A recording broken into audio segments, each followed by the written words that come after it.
श्री स्वामी समर्थ. मी महेश काळे माझ्या यूट्यूब चॅनलमध्ये तुम्हा सगळ्यांचं मनपूर्वक स्वागत करतो. तर बघा मंडळी, आपण नवरात्रीच्या उपवासाचे काही नियम पाळणार आहोत. बघा, 3 ऑक्टोबरपासून नवरात्रीला सुरुवात होणार आहे. नवरात्रीच्या दिवशी देवी दुर्गेची पूजा केली जाते. या काळात देवीच्या 9 वेगवेगळ्या रूपांची पूजा केली जाते. नवरात्रीचे 9 दिवस भाविक देवीची भक्तिभावाने पूजा करतात. अनेक भाविक हे 9 दिवस उपवास करतात. चला तर मंडळी, आपण जाणून घेऊयात की नवरात्रीचा उपवासात करताना आपल्याला काय नियम पाळायचे आहेत.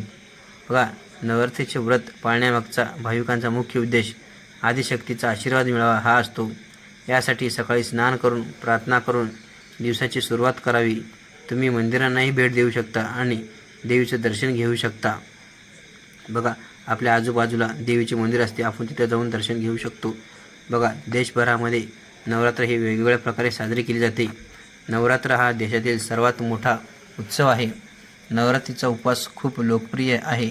आपल्या बघा, पहिल्या दिवशी कलश स्थापनेनंतर भक्त हे त्याच्या कुटुंबाच्या परंपरेनुसार 9 दिवसाचा उपवास किंवा पहिला आणि शेवटचा उपवास करतात. नवरात्रीच्या पहिल्या दिवशी कलश स्थापना किंवा घटस्थापना केली जाते. हा सणातील एक महत्त्वाचा विधी आहे आणि तो प्रतिपदा चालू असताना केला पाहिजे.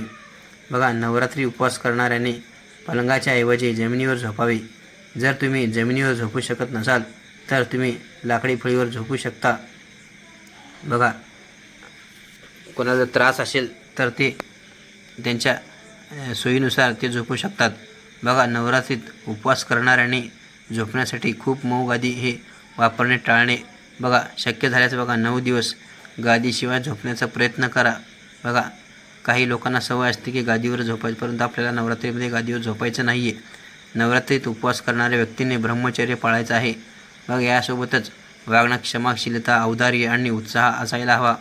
उपवास करणाऱ्या व्यक्तीने वासना, क्रोध, लोभ आणि आसक्तीपासून दूर राहावे. नवरात्रीच्या काळात अखंड दिवा प्रज्वलित करावा.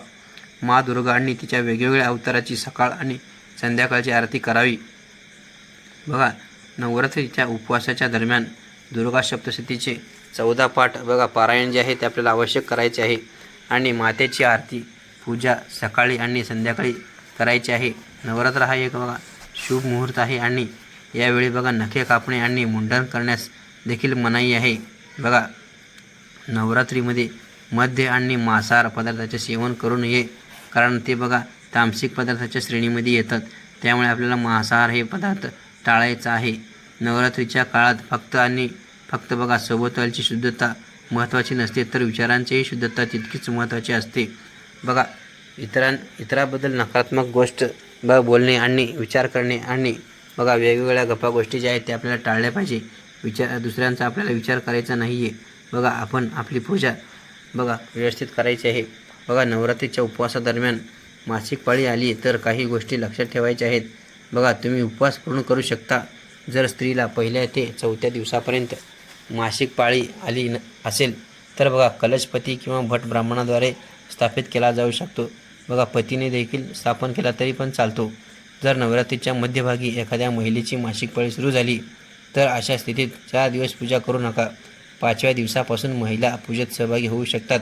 या दरम्यान मासिक पाळी येण्याच्या महिलांनी आईचे भोग तयार करू नये किंवा त्या पूजास्थळी जावायचं नाही आहे.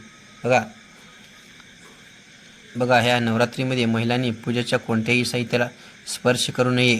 जर महिला 5व्या दिवशी मासिक पाळीमध्ये राहिली तर तिने कन्यापूजन आणि हवन करू नये. या दरम्यान कन्यापूजन आणि हवन हे कुटुंबातील कोणत्याही सदस्याद्वारे केले जाऊ शकते. घरामध्ये इतर जे मंडळी आहेत ते करू शकतात. जर तुम्ही सप्तमी, अष्टमी किंवा नवमीला व्रत सोडत असाल तर कन्यापूजन करून 9 मुलींना खाऊ घाला आणि त्यांना दक्षिणा द्या. तरच उपवासाचे आपल्याला फळ मिळते. तुम्ही सोबत चुनरी पण दिली तरी पण चालू, आणि कन्यापूजनामध्ये चुनरीला खूप महत्त्वाचे स्थान आहे. तुमच्या उपवासाच्या जेवणात चुकूनही पांढरे मीठ वापरायचे नाही आहे. गहू, तांदूळ यासारख्या धान्यापासून आपल्याला दूर राहायचं आहे. कांदा, लसूण यासारखे तामसी पदार्थ आपल्याला टाळायचे आहेत.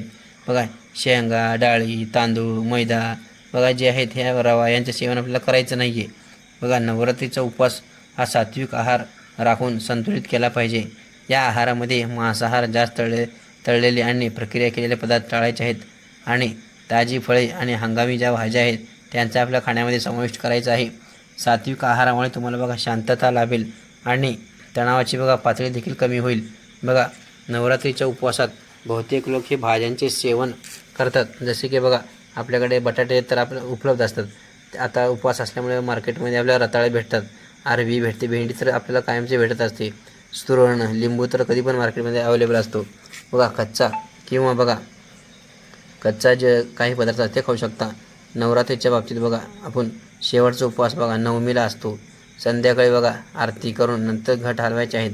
देवीला बघा नैवेद्य दाखवून 5 परड्या भरून आपल्याला उपवास सोडला पाहिजे. बघा आपला परडी भरलीच पाहिजे बघा आपल्याला उपवास सोडायच्या वेळेस. आणि बघा दुर्गा आणि राक्षस महिषासूर यांच्यात झालेल्या प्रमुख बघा युद्धाशी संबंधित हा सण आहे.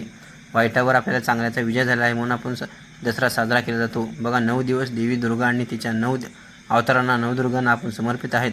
प्रत्येक दिवस हा देवीच्या अवताराशी संबंधित आहे.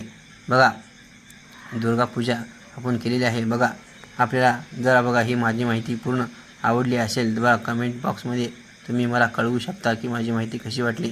बघा तुम्ही जर चॅनलला सबस्क्राईब केलेलं नसेल तर तुम्ही चॅनलला सबस्क्राईब करा, लाईक करा आणि शेअर करा. बघा पुढील अशाच एक माहितीपूर्ण व्हिडिओसोबत भेटूया. तोपर्यंत श्री स्वामी समर्थ.